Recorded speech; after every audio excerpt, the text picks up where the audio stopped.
तो trade receivable turnover ratio में हम सबसे पहले तो ये सीखते हैं कि ट्रेड रिसीवेबल वर्ड का क्या मतलब है। यहाँ पे दो चीजों का कॉम्बिनेशन है, एक डेटर मतलब वो लोग जिनके ऊपर लाइबिलिटी है, प्लस बिल रिसीवेबल। ये बिल रिसीवेबल मतलब वो डॉक्यूमेंट जो ये दिखाता है कि हमें कोई पैसा मिल सकता है, तो वो चेक, इसको सीधे सीधे एग्जाम्पल में सोच सकते हो।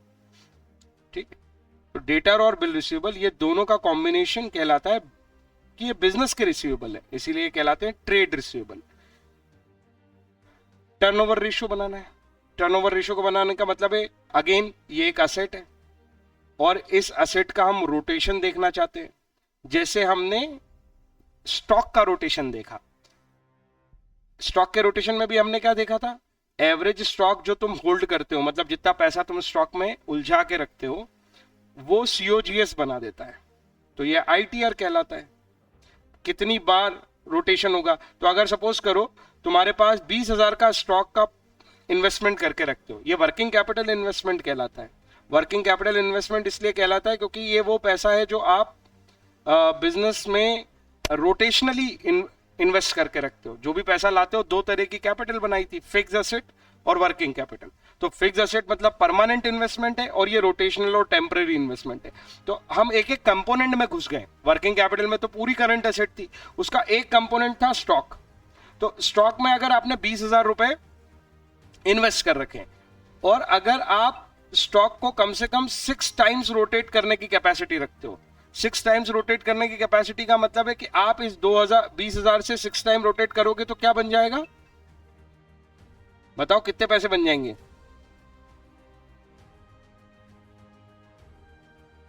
अरे, तो हम ये कह रहे हैं कि हमारा 20,000 का इन्वेस्टमेंट साल भर में 20,000 का इन्वेस्टमेंट ईयरली बेसिस पे कितना बड़ा हो जाता है, 1,20,000 के बराबर। मतलब आपको अगर बैंक से लोन लेना हो और आप सोचो कि यार साल में मुझे 1,20,000 का स्टॉक बेचना है, पर क्योंकि अगर आपके अंदर 6 बार उस स्टॉक को घुमाने की क्षमता है, तो आप 1,20 का लोन मत लो, आप केवल कितनी बार कितना लोन ले लो, 20,000। अगर आपके पास क्षमता होती ओनली 1 टाइम की, तो आपको कितना लोन लेना पड़ता, आप एक ही बार स्टॉक घुमा सकते हो, मतलब कि आप एक बार खरीद के लाओगे, एक ही बार बेच पाओगे, तो आपको कितना लोन लेना पड़ता, पूरा 1,20। या अपना पैसा भी कितना डालना पड़ता, अपने पैसे की भी तो कॉस्ट होती है, 1,20। क्योंकि आपकी क्षमता 6 बार घुमाने की है, तो आपको केवल कितना लेना पड़ रहा है, 20,000। और आप बाजार में 1,20,000 का बिजनेस कर लोगे, क्योंकि आप इस 20,000 को 6 बार घुमा सकते हो। आप हर 6 बार टीवी खरीद के लाए और बेचा, टीवी खरीद के लाए और बेचा, तो 1,20,000 का टीवी कॉस्ट पे बेचना चाहते हो आप, कॉस्ट बेसिस पे, तो उसके लिए आपको केवल 20,000 रुपए की जरूरत है, अगर आप 6 बार घुमा सकते हो। क्या ये बात अच्छे से समझ में आती है, हाँ या ना। ऐसे ही आपका इन्वेस्टमेंट डेटर में भी तो ब्लॉक हो जाता है, जैसे स्टॉक में ब्लॉक हो जाता है, ऐसे ही पैसा किस में ब्लॉक हो जाता है, डेटर में ब्लॉक हो जाता है, क्योंकि डेटर आपसे उधार पे सामान लेके चला जाता है। सोचो ना, आप कहीं से कैश पे पैसा ले सामान खरीद के लाए, है ना, आपने गुड्स खरीदा और इधर दे दिया कैश क्रेडिटर को, और आपसे जब किसी ने गुड्स खरीदा और आपको देके गया वो बीआर, मतलब चेक, क्या आप वापस अभी सामान खरीदने जा सकते हो, पैसे तो है नहीं आपके पास। क्या आप किसी को पेमेंट कर सकते हो, पैसे तो है नहीं आपके पास तो बीआर पड़ा है। कुछ समझ में आया या नहीं आया, या डेटर खड़ा है, तो आपका पैसा ब्लॉक है। तो इस ब्लॉक्ड फंड को आप क्या कर सकते हो, लोन वगैरह से ला सकते हो, या अपना पर्सनल पैसा लगाओगे, तो कितना लगाओगे, वही रोटेशन वाली बात आ जाएगी। जैसे एवरेज स्टॉक था, वैसे ही एवरेज ट्रेड रिसीवेबल को शॉर्टकट में बोल रहा हूं टीआर होगा। जो ब्लॉक होगा, वो पैसा जो आपका उलझा हुआ है, उससे आप क्या जनरेट करते हो। ये उलझाना क्यों है सर, अरे उलझाना पड़ेगा, बिजनेस ही नहीं होगा। और इसको उलझाने से आपको क्या मिलेगी बाद में पता है, नेट क्रेडिट सेल। साल भर ये जो पैसा उलझा रहता है, इससे जनरेट होती है नेट क्रेडिट सेल। और जितने ज्यादा टाइम्स आप इसको घुमा पाओ उतना बढ़िया बिजनेस कर रहे हो आप। मतलब एक व्यक्ति है, 3 महीने लगते हैं उसको, डेटर उससे उधार ले जाता है और डेटर से पैसा कलेक्ट करने में। एक और व्यक्ति है वो 1 महीने में कलेक्ट कर देता है। तो 3 महीने वाला केवल 4 बार इन्वेस्टमेंट को रोटेट कर पा रहा है और 1 महीने वाला व्यक्ति 12 बार इन्वेस्टमेंट को रोटेट कर पा रहा है। क्या मेरी बात समझ में आई? अगर दोनों को अपन 30,000 रुपए दे दें, इस एग्जाम्पल को ऐसे भी समझ सकते हैं, और एक व्यक्ति 4 टाइम रोटेट करता है और एक व्यक्ति 12 टाइम रोटेट करता है, तुम मुझे बताओ 30,000 को कितनी क्रेडिट सेल बना पाएगा ये? ऐसे सोच सकते, 30,000 इंटू 4, 1,20,000। लेकिन ये कितनी क्रेडिट सेल बना देगा? 3,60,000। क्या तुम्हें अंतर समझ में आया? क्यों कहता हूं मैं कि जितनी बार रोटेट करोगे उतना फायदा है। दोनों ने सेम इन्वेस्टमेंट कर रखा है, 30,000 रुपए ब्लॉक रहते हैं उनके डेटर के नाम पे। सर 30,000 ब्लॉक क्यों रहते हैं? जैसे मैंने कहा अभी 30,000 का माल मैंने उधार दिया, तो ये 4 टाइम मतलब 12 महीने में 3 महीने का रोटेशन है इसका। तो 3 महीने तक पैसा डेटर के पास ब्लॉक रहता है, 3 महीने में डेटर से मैं वसूल कर लेता हूं, 30,000 वापस आ जाते हैं, फिर दे देता हूं 3 महीने की उधारी। ऐसा मैं 4 बार कर पाता हूं, यह बंदा 12 बार कर पाता है। इसका पीरियड कितना है ब्लॉकेज का? 12 डिवाइडेड बाय 12 टाइम, 1 मंथ। इसका ब्लॉकेज कितने का था? 12 डिवाइडेड बाय 4 टाइम, 3 मंथ। हम ये पीरियड भी निकाल सकते हैं और यही सब हमने स्टॉक में निकाला था। क्या तुम्हें मेरी बात समझ में आई कि नहीं आई? इसको हमने नाम दे दिया टीआर। बताओ, ट्रेड रिसीवेबल टर्नओवर रेशियो, इसका मतलब भी समझा दिया मैंने। और ये जो 3 मंथ निकाला है ना, इसको बोलते हैं हम डेट कलेक्शन पीरियड। मतलब वो समय जो हमें लगेगा अपनी दी हुई उधारी को वसूल करने में। कितना इजी है, पीरियड ऊपर लिख लो। अगर मंथ में निकालना चाहते हो तो 12 मंथ से डिवाइड कर दो, अगर डेज में निकालना चाहते हो 365 से डिवाइड कर लो, अगर आप वीक में निकालना चाहते हो 52 से डिवाइड कर लो। किसको डिवाइड कर दें? टीआर रोटेशन को डिवाइड कर दो, जिसे मैंने यहां रोटेशन को डिवाइड किया है। देखो 12 महीने डिवाइडेड बाय 4, 3 मंथ आ गया। 12 महीने डिवाइडेड बाय 12 टाइम, 1 महीना आ गया। तो ये आंसर मंथ में भी निकल सकता है, डेज में भी निकल सकता है, वीक्स में भी निकल सकता है। सर ये एवरेज ट्रेड रिसीवेबल कैसे निकलेगा? ओपनिंग ट्रेड रिसीवेबल शॉर्टकट में OTR, closing trade receivable shortcut में सीटीआर डिवाइडेड बाय 2। सर ये ओटीआर सीटीआर में क्या होता है? ओटीआर में के अंदर कंपोनेंट होते हैं opening debtor plus opening BR, और सीटीआर में कौन कंपोनेंट? ऐसे 2 कंपोनेंट होते हैं उसमें। इसके अंदर डेटर और बीआर दोनों होते हैं, इसलिए ये दोनों आ जाएंगे। क्या मेरी बात समझ में आई? हाँ या ना?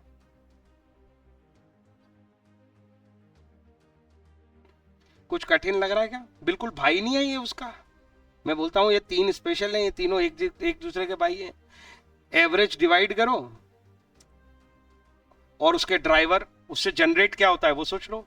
Trade receivable credit sale generate करते हैं, स्टॉक से सीओजीएस बनता है, वो केवल कॉस्ट एलिमेंट है, बिकता तो है ही नहीं, स्टॉक अनसोल्ड रहता है, तो वो कॉस्ट एलिमेंट पे रहता है। ये सेल एलिमेंट पे चले जाते हैं, ट्रेड रिसीवेबल में सेल वैल्यू मिल जाती है हमें, तो ये क्रेडिट। लेकिन सारी सेल नहीं, सिर्फ क्रेडिट सेल, क्योंकि पैसा ब्लॉक तो क्रेडिट सेल पे होता है ना।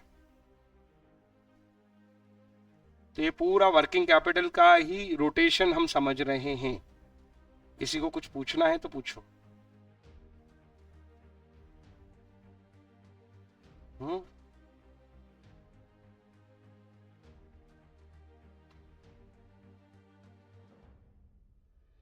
ये बढ़िया किया तूने, ये पीडीएफ बना दिया।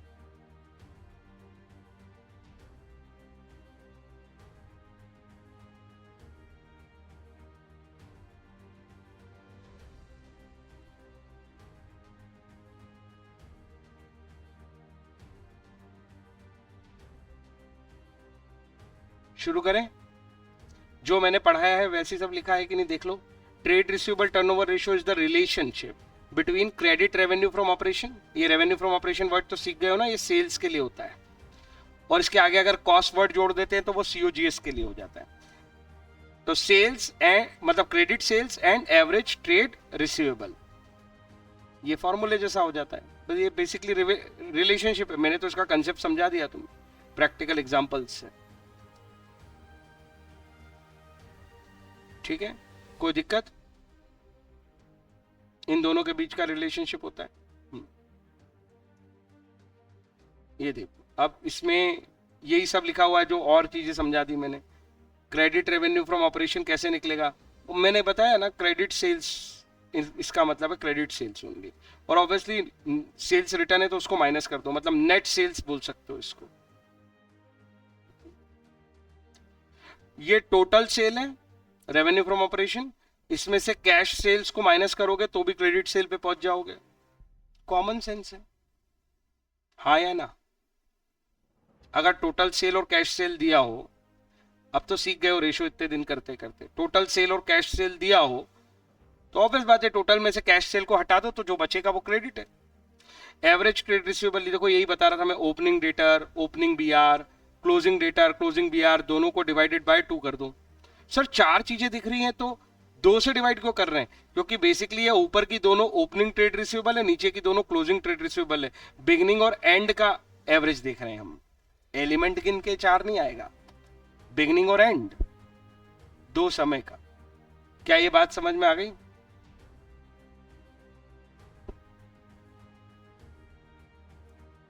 ठीक है।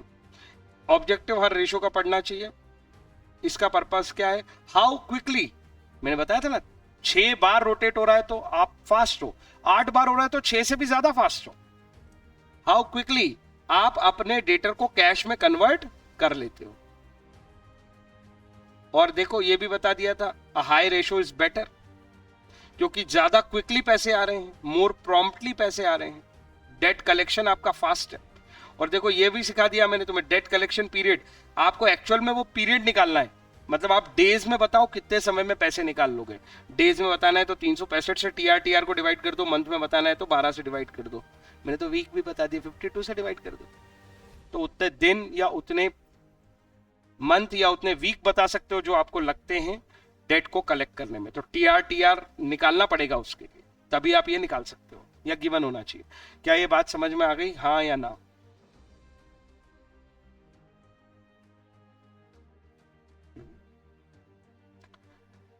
एक 2 एग्जांपल देख लेते हैं। Calculate trade receivable turnover ratio and average collection period, दोनों पूछ लिए उसने। एवरेज कलेक्शन पीरियड मतलब कितने समय लगेगा आपको पैसे कलेक्ट करने में, और इसको लैंग्वेज से पढ़ लो, फॉर्मूले की कोई जरूरत ही नहीं पड़ेगी तुम्हें कभी। यहाँ पे देखो क्या दिया है, क्रेडिट रेवेन्यू फ्रॉम ऑपरेशन, ध्यान देने की जरूरत है, क्रेडिट ही दिया है और हमें क्रेडिट ही चाहिए था अगर उसने टीआर पूछा है। नेट क्रेडिट सेल्स दे रखी है उसने 6 lakh, debtor and bill receivable at the year and they रखे हैं, उसने बिगिनिंग के दिए ही नहीं, तो बिगिनिंग के 0 होंगे क्या, अपन ये मान लें? बताओ बिगिनिंग के क्या मान लूं मैं? भैया एवरेज चाहिए तो उसके लिए बिगिनिंग और एंड दोनों चाहिए ना, बिगिनिंग के क्या मान लूं? 0।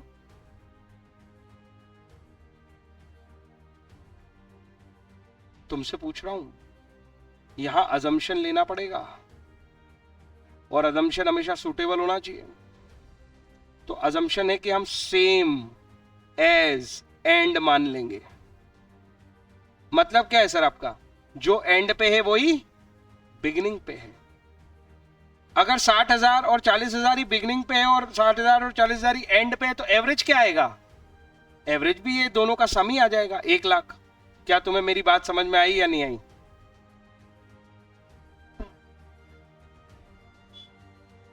पर इसका एक सबसे अच्छा एग्जांपल दूं, ये अजम्पशन गलत हो जाता अगर कंपनी न्यू कंपनी होती।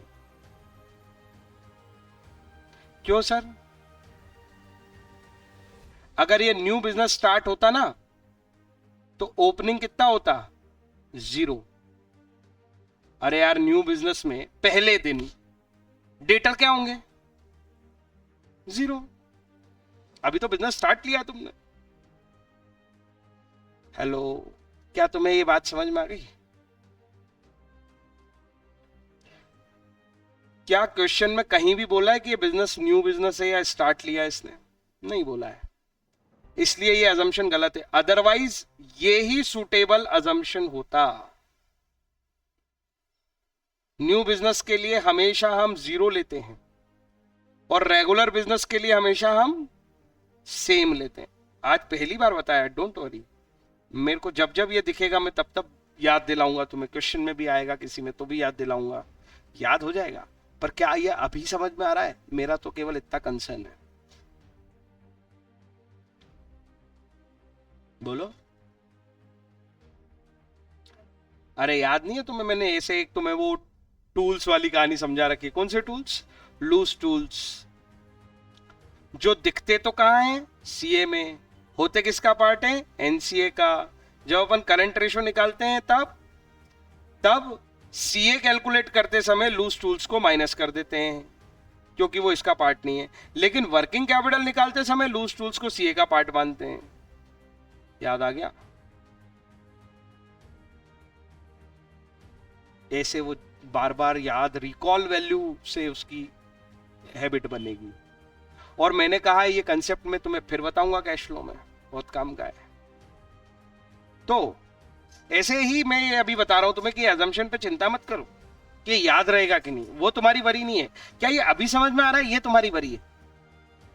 तो रेगुलर अजम्पशन तो यही होता है, सर अगर ओपनिंग पे नहीं दिया ना उसने मुझे डेटर और बीआर, या ओपनिंग का देखा क्लोजिंग पे नहीं दिया ना उसने, तो अपन अज्यूम मानेंगे कि यार वो का वही होगा। एवरेज तो निकालेंगे ही निकालेंगे, क्योंकि इन्वेस्टमेंट एवरेज इसलिए निकालते हैं यार क्योंकि कभी पैसा ऊपर होता होगा कभी नीचे होता होगा, तो हमें एवरेज से मतलब है। एवरेज इन्वेस्टमेंट कितना रहा, कितना पैसा फंसा रहा उतने दिन, वही इन्वेस्टमेंट है मेरा। आई होप मेरी थोड़ी थोड़ी बात दिमाग में बना रही है, जगह सेंस बना रही है। और अगर ये बिजनेस स्टार्टिंग बिजनेस होता तो फिर अजम्पशन की जरूरत नहीं थी। लॉजिकल बात है कि ओपनिंग जीरो होता, फिर अजम्पशन थोड़ी है। यहां कहीं अजम्पशन नहीं लिखा मैंने, no need for assumption.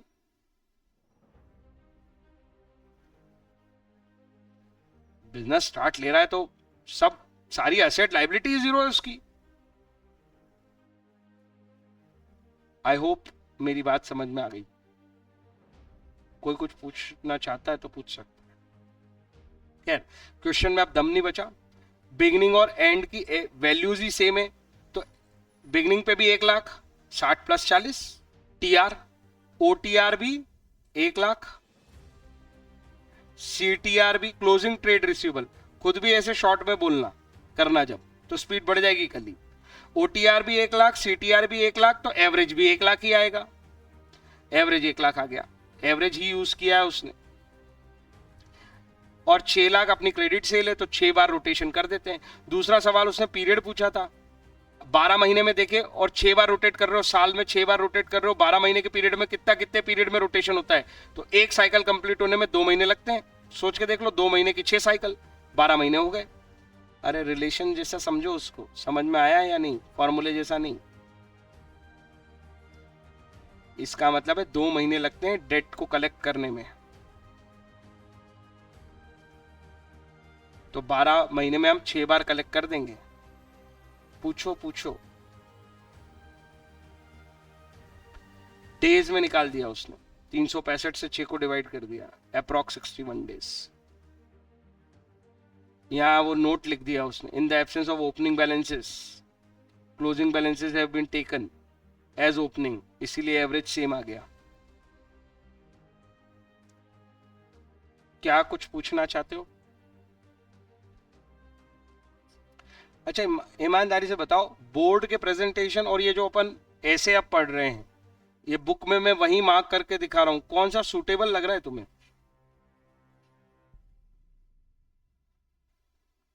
Upon board पे क्वेश्चन लिखते हैं फिर सॉल्यूशन लिखते हैं, वो ज्यादा अच्छा लगता है। मैं फीडबैक ले रहा हूं, ये मैं ना बता नहीं रहा हूं, मैं सही में ईमानदारी से पूछ रहा हूं तुमसे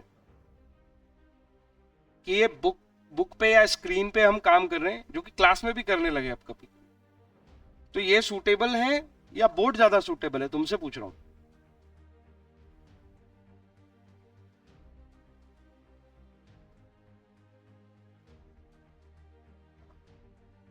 क्योंकि अगर ये पैटर्न सूटेबल है तो मैं कोशिश करूंगा कि स्क्रीन की व्यवस्था करूं तुम्हारे लिए जल्दी। ठीक है, चलो आगे। From the following information calculate trade receivable turnover ratio. फिर तुम्हें फोन नहीं देखना पड़ेगा, कोशिश करेंगे फोन अवॉइड हो जाए, अगर स्क्रीन हो जाएगी तब तक के लिए फोन है, मतलब नॉर्मल क्लास में भी। बाकी लोग कुछ फीडबैक नहीं दे रहे हैं तो मुझे नहीं पता चलेगा। अगर तुम्हें बोर्ड ही अच्छा लगता, हाँ बोर्ड ही अच्छा लगता हो तो मैं क्यों ये सब करूंगा मैं कोशिश। हाँ तो मुझे पता तो हो तो फिर मैं उसके लिए एफर्ट करूंगा, सर से बात करनी पड़ेगी और समझाना पड़ेगा लोगों को। We will do that. तो देखते हैं, चलो। तो ट्रेड रिसीवेबल ओपनिंग क्लोजिंग दे रखे हैं। अच्छा, प्रोविजन फॉर डाउटफुल डेट, पता है ये चीज क्या है कि भूल गए हो? अरे 11th में बहुत अच्छे से समझाइए। डेटर के ऊपर डाउट है कि ये पैसे देंगे या नहीं। तो अब सवाल ये है कि जब हम एवरेज ट्रेड रिसीवेबल निकालेंगे तो मैं ये 20 और 25 से निकालूं कि इन से इनको माइनस करके निकालूं? ये सवाल पहले दिमाग में आना चाहिए, तो इसका रीजन समझ में आ जाएगा। अरे बोलो ना हाँ।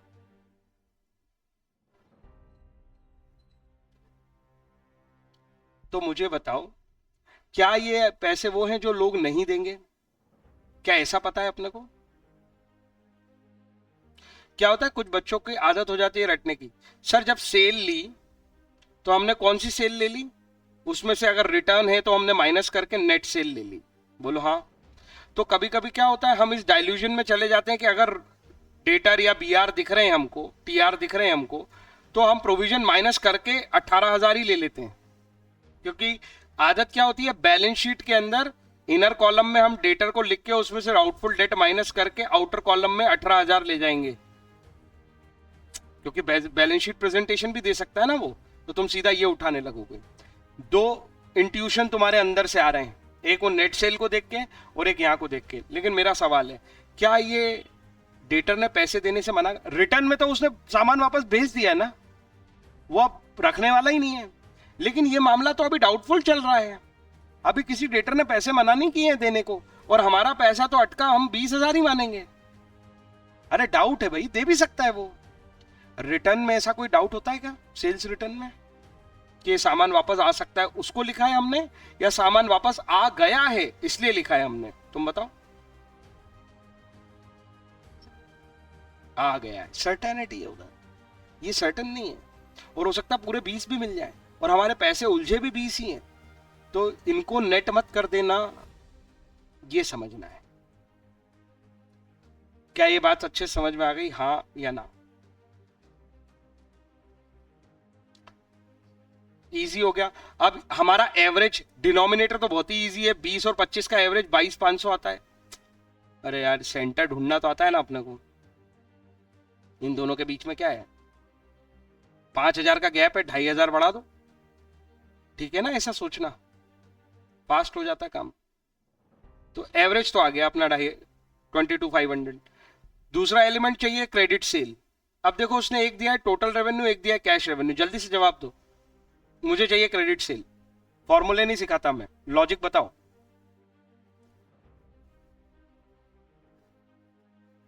ऑब्वियस बात है, टोटल में से कैश को माइनस कर दो। कितना गैप दिख रहा है तुझे, डिफरेंस कैसे करेगी? बाकी भी कोई बता सकता है? 80 कर देगी तो कितना बचेगा, उसमें से कितना माइनस कर देगी? 8 माइनस करके 500 ऐड कर ले, या 7 माइनस करके फिर 500 और माइनस कर दे, कोई दिक्कत नहीं मुझे। 7 माइनस करेगी तो 1 13, और 1 13 में से 500 माइनस करेगी तो 1 12 500। ये दिमाग में और तेज हो जाता है, नो डाउट। मैंने तो जस्ट स्लो करके दिमाग की प्रोसेसिंग के बारे में याद दिलाया तुम्हें। ये कहानी मैंने तुम्हें 12th से 11th से ही इसको तुम्हारे अंदर बिल्ड करना शुरू कर दिया था। अभी तुम्हें इसके फायदे समझ में आएंगे। वो जो तुम बोल रहे थे ना, मैंने बताया था ना, बच्चे 2 घंटे में पेपर करके आ गए थे, तुम्हें सुनवाया था। ये सब एबिलिटी उसमें काम आती है। 1 12 500 और 22 500। ये भी आता है तुम्हें पता है, सोचना, टाइम्स भी बता दूं सोच के। इसको डबल करना 45,000 होता है कि नहीं होता है? आता है तुम्हें? ये पास कर सकते हो तुम। 22.5 था ये। बोलो हाँ या ना? अरे बोलो हाँ। 45 का डबल आता है 90, और 90 और 22,500 का ही अंतर है, तो 4 टाइम्स में तो ये 90 पहुंच गया है। अरे 2 यहां 2 यहां, ये दिमाग में हो रहा है। 22.5 का डबल 45, 45 का डबल 90, डबल डबल 4 बार में 90 आ जाएगा, और ये 22,500 और ऐड है, 5 टाइम्स आंसर है। जो सीधा सीधा दिखता है उसको देखने की आदत डालो। ये एक दिन में नहीं हो जाएगा, पर ऐसा सोचोगे तो दिखने लगेंगे तुम्हें फिगर्स, और तुम्हारी स्पीड बढ़ जाएगी। ज्यादातर क्वेश्चन पता है फ्लो में ही आते हैं, कम ही क्वेश्चन होते हैं जिसमें डेसिमल आता है, तो अपन उस चीज का फायदा उठाओ।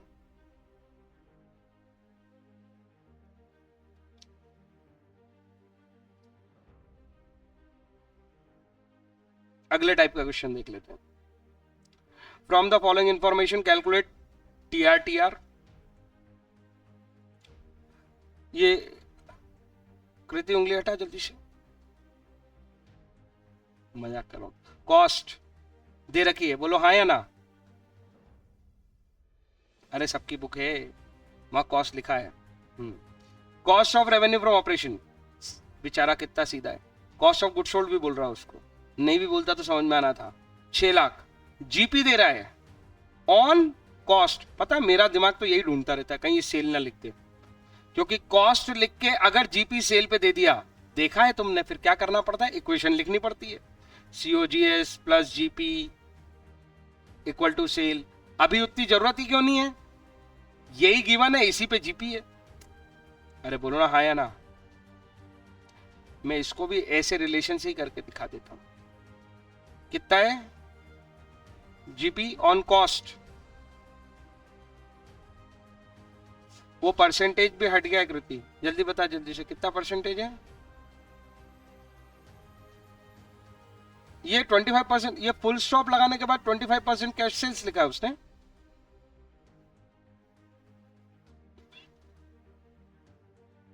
हाँ फिर, हाँ फिर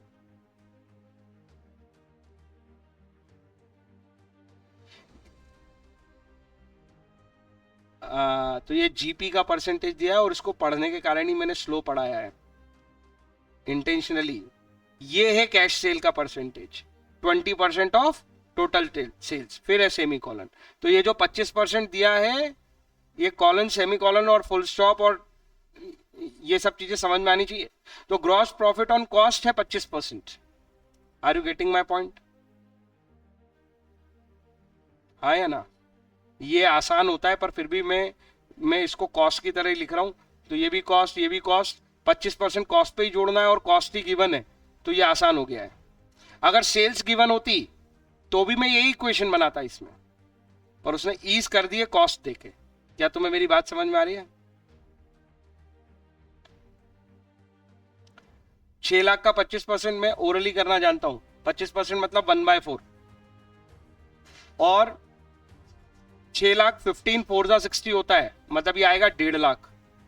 क्या तुम्हें मेरी बात तो समझ में आई? कुछ से नहीं भी कर पा रहे थे, पर अब कर लोगे ऐसा कभी भी दिखेगा तो? बोलो ना हाँ।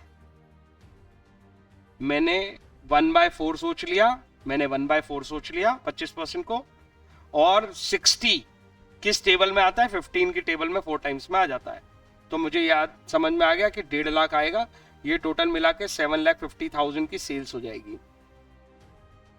कोई समस्या है तो बताओ।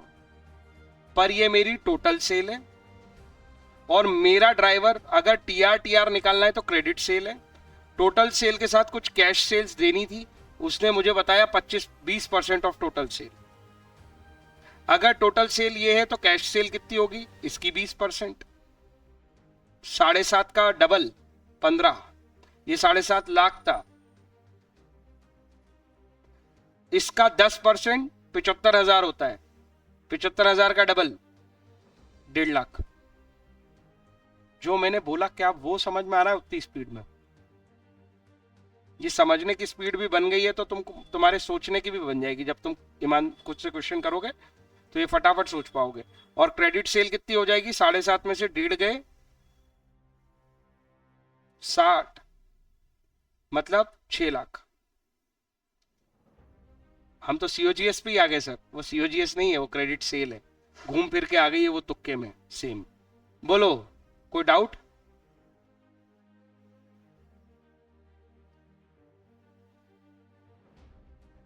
तो 6 लाख आ गई हमारी क्रेडिट सेल। एवरेज चाहिए अब हमें। एवरेज के लिए क्या क्या दिया है, opening debtor 1 lakh, closing debtor बताने पड़ेंगे, 2 लाख है। प्रोविजन को इग्नोर कर देते हैं हम। अरे बोलो ना हाँ या ना, क्योंकि ये एस्टिमेट है, अभी कोई श्योर नहीं है हमारा डूब जाएगा पैसा। तो 2 लाख। अच्छा, डेटर के अलावा उसने कुछ और नहीं बोला है भाई, बीआर नहीं दे रहा है सर वो, और हमसे टीआर पूछ रहा है। यहां तो ट्रेड रिसीवेबल लिख रहा है। क्या अजम्पशन लिया जाए, किसको लेके? बीआर को लेके अजम्पशन लेना पड़ेगा। Not given. क्या अजम्पशन सेंसिबल है, तुम बताओ। नील। अरे हाँ या ना, नहीं होंगे तो नहीं लिखा है। अरे कोई जरूरी है हर कंपनी में बीआर हो? हेलो,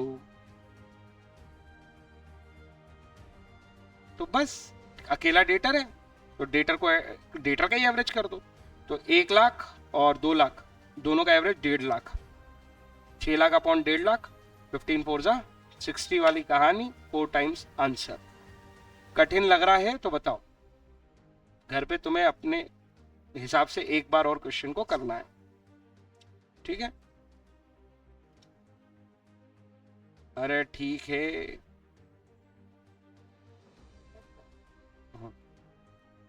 चलो अगला क्वेश्चन देखते हैं। Closing debtor 40, net credit sale 25% of net cash cell. Closing debtor 40, opening का है ये रहे सर, और बीआर का है नहीं दिया सर, तो क्या ले लेंगे, अजम्पशन। तो एवरेज टीआर ही कितना बोल देंगे। मैं ऐसा डेटर नहीं लिख दूंगा उसको, मैं निल ले रहा हूं उसको, तो मैं क्या मान लूंगा इसे 30,000। क्या ये मेरी बात समझ में आई कि नहीं? एक चीज तो मिल गई, क्योंकि उसने मेरे से ट्रेड रिसीवेबल टर्नओवर रेशो पूछा था, तो मैंने एवरेज टीआर तो निकाल लिया है। प्रेजेंटेशन में डेटर लिखना मूर्खता है कि नहीं, अगर हम रेशो का नाम बोल रहे हैं टीआर और लिख रहे हैं डेटर? बोलो।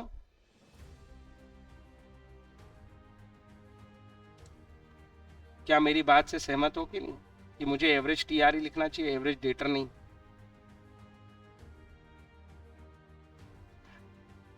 अच्छा, यहां पे सेमी कॉलन लगा है,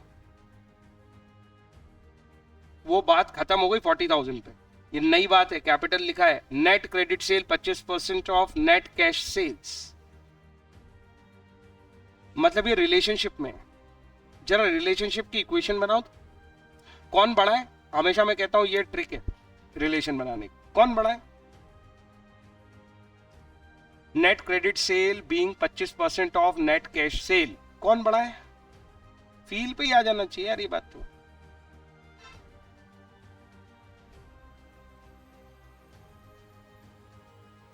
सब चुपचाप बैठे। यस, जब हम देखो ऐसे मेरा दिमाग इसको ऐसे देख रहा है, ब्रैकेट दिखा, 25% ऑफ नेट कैश सेल, मतलब नेट कैश सेल का 25% करता हूं तो क्रेडिट सेल बनती है, ऐसे रीड होना चाहिए। तो नेट कैश सेल्स का, नेट वर्ड तो छोड़ो यार, कैश का 25% करता हूं तो क्रेडिट सेल बनती है। अगर इतनी ईमानदारी से 2-3 बार भी कर लो अब, तो जीवन भर के लिए फ्री हो इस कहानी से, इजीली समझ में आएगा कहीं भी लैंग्वेज, कोई डाउट नहीं आएगा। कैसे पढ़ा मैंने देखा तुमने?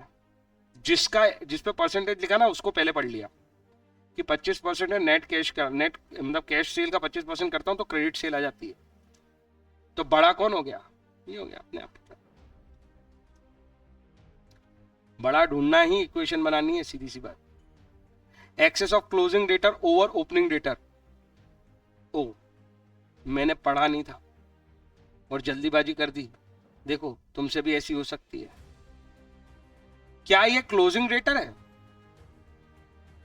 मेरा सवाल, ये 20,000 क्लोजिंग डेटर है या ये बता रहा है कि क्लोजिंग डेटर ओपनिंग डेटर से ज्यादा है? अब वो बीआर है नहीं तो मैं टीआर ही बोल देता हूं।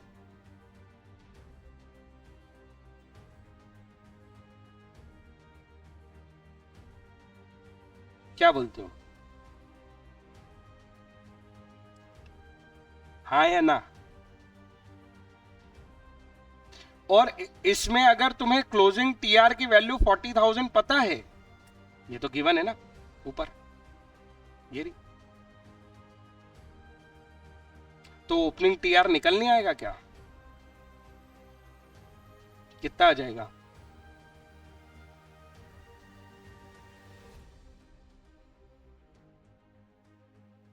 Opening TR 20, closing TR 40। तुक्का लगा था मेरा, सही नहीं था। Average TR 30,000। अरे समझ में आया कि नहीं आया? हेलो, मजेदार इंफॉर्मेशन है। Total net cell, total sale 1.5 lakh. मैं केवल 10 सेकंड दूंगा, देखे कोई जवाब दे दे मुझे। इन दो इक्वेशन से कोई हिंट मिल रही क्या दिमाग में? मुझे क्या चाहिए पता है ना, क्रेडिट सेल, और ये दो इंफॉर्मेशन है अपने पास। बताओ क्या करूं कि काम हो जाए? कोई भी।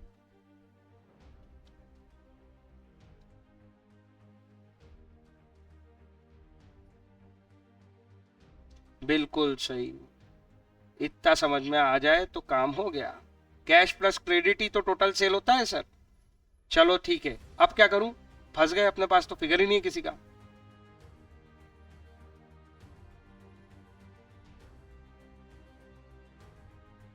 बिल्कुल सही, 25% कैश सेल है, क्रेडिट सेल पे लिख सकते हैं। इस इक्वेशन को यूज कर लो सर, रिलेशन है ना दोनों में, तो अपने पास एक ही वेरिएबल बचेगा। ऐसे शॉर्ट में समझा करो कि एक ही वेरिएबल पे पहुंच जाते हैं, और टोटल सेल तो 1,50,000 की वैल्यू लिखी देंगे।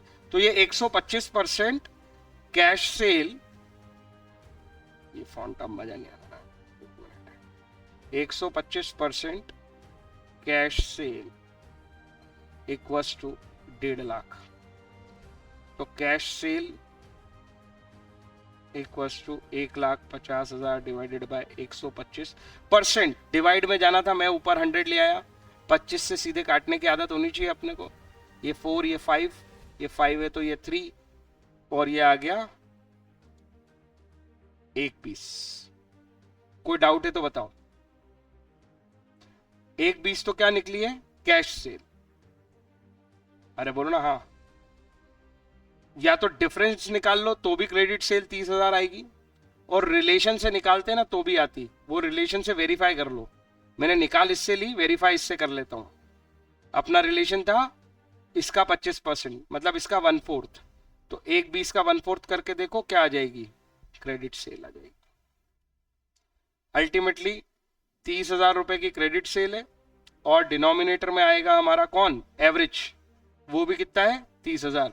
और देखो 1 टाइम रेशो आ गया है। इसका मतलब आप एक ही बार रोटेट कर पाते हो पूरे साल में। और अगर मंथ में निकालूं मैं रोटेशन पीरियड, 12 महीने लगते हैं आपको अपने डेटर से कलेक्शन में। इससे ये ज्ञान मिलता है। अरे कुछ समझ में आया या नहीं? स्क्रीन तो नहीं अटकी ना तुम्हारी?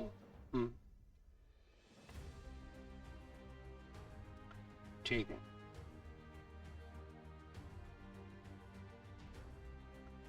वो देखो फोकट में एक्स वैक्स ले रहा है। क्या तुम्हें एक्स लेना अच्छा लगेगा या कैश और क्रेडिट सीधा लिखना? तुम बताओ। जो निकाल रहे हैं वो सीधा सीधा लिखेंगे ना, हम क्यों फोकट एक्स वैक्स सोचेंगे? उसको शॉर्ट लिख लो। आई होप समझ में आ गई जितनी कहानी हमने पढ़ी। अब तो ये और इजी होते जाएंगे। लगभग सारी कॉम्प्लेक्सिटी उसने पहले ही ले ली है। ये क्या दिया हुआ है? सेल्स या सीओजीएस? जल्दी बताओ। सीओजीएस। सीओजीएस तो अपने काम का नहीं है। ये जीपी ऑन काय पे दिए रखा है? इजी हो गया ना। 25% की वैल्यू निकाल दो, कितनी आएगी? 3 लाख का 25% मतलब 1/4। सीधा सोचो, 1/4 मतलब 3 लाख का आधा 1.5 और उसका आधा 75। अरे समझ में आया? तुम अब समझने भी लगे हो तो खुद से बस थोड़े एफर्ट डालोगे ना, धीरे धीरे तुम मेरे से भी फास्ट करने लगो। आगे देखो, ये अगर ये एक इक्वेशन तो खत्म हो गई ना, अपनी टोटल सेल निकल आई, बताओ कितनी आ गई? सीओजीएस और जीपी दोनों हैं, हाँ या ना? क्या सबको ये समझ में आया एक सेकंड में? और खुद से आना चाहिए थी ये बात, ये समझ में आई ना? भी आई हो तो अब तो समझ में आनी चाहिए। मेरे पास कॉस्ट है, मेरे पास जीपी है, मतलब मेरे पास सेल्स है। अब वो बोल रहा है कैश सेल जो है वो टोटल सेल की 20% है, पिछली बार जितना कॉम्प्लेक्स भी नहीं है ये तो। मैं तो सीधा बोलूं, इसका 80% कौन है फिर?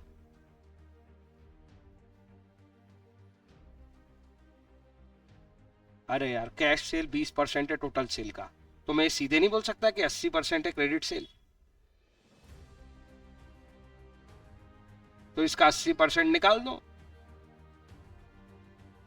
सर बहुत कठिन है, 20% उड़ा दो। 20% भी कठिन है, 10% आता है 37,500। अरे हाँ या ना? 37,500 का डबल आता है 75,000, नहीं आता? 35 का डबल और फिर 2,500 का डबल, 35 का डबल 70, 2,500 का डबल 5, 75। 75 भी 20% है, तो 3 लाख फिर से क्या आ गई है? Credit sale. अरे उड़ा दी मैंने 20%। कुछ समझ में आया क्या? हाँ, इक्वेशन बना के अब तुम कर सकते हो। डेटा को कैसे जल्दी जल्दी सोचते हैं वो टेक्निक समझाने में मेरा माइंड है अभी, और तुम ये सीखो, खुद से ट्राई करना, बहुत मजा भी आएगा तुम्हें बाद में। क्रेडिट सेल, एक ड्राइवर आ गया अपना, डिवाइड किससे करनी है अपने को? एवरेज। एवरेज के लिए क्या दे रखे हैं उसने? डेटर दे रखे हैं, बीआर नहीं दे रखे, कोई बात नहीं, बीआर 0 नील। एवरेज कितना आएगा? 75। 3 लाख डिवाइडेड बाय 75। पता है मेरा दिमाग कैसे चलता है?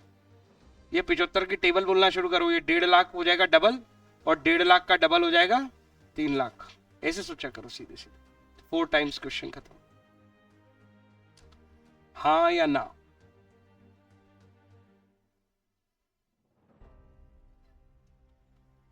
अब मैं सारे बताऊंगा तो फिर मजा खत्म हो जाएगा। ओपनिंग ओपनिंग वाला एक समझा दूं कि कर लोगे? जैसे करे थे तुमने सेम, ओपनिंग स्टॉक और क्लोजिंग स्टॉक, इस बार ओपनिंग टीआर और क्लोजिंग टीआर चलेंगे। क्या इच्छा है? ट्राई करो, डाउट आएंगे तो मैं हूं। और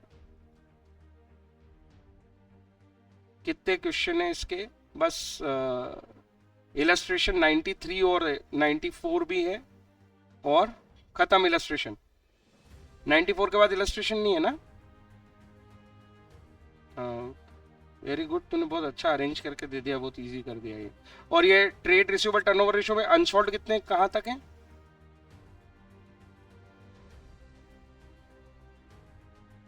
अनसॉल्ड कहां तक है? 109 तक है, मतलब करीब करीब 12 क्वेश्चन है उधर। क्या चाहते हो, कितना होमवर्क लेना चाहते हो?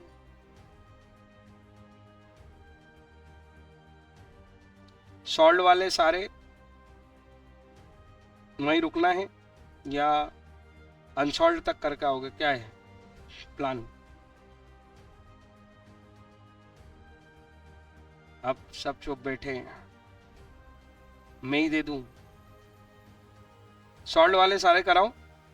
अनसॉल्व में 100 तक कर लो अगर इच्छा है तो, आज सारे भले ही मत करो, ठीक है? सेंचुरी पूरी करो, 100 तक कर लो इसमें, और वो अनसॉल्व वाले, सॉल्व वाले सारे कर लो। बाकी का कल देखते हैं।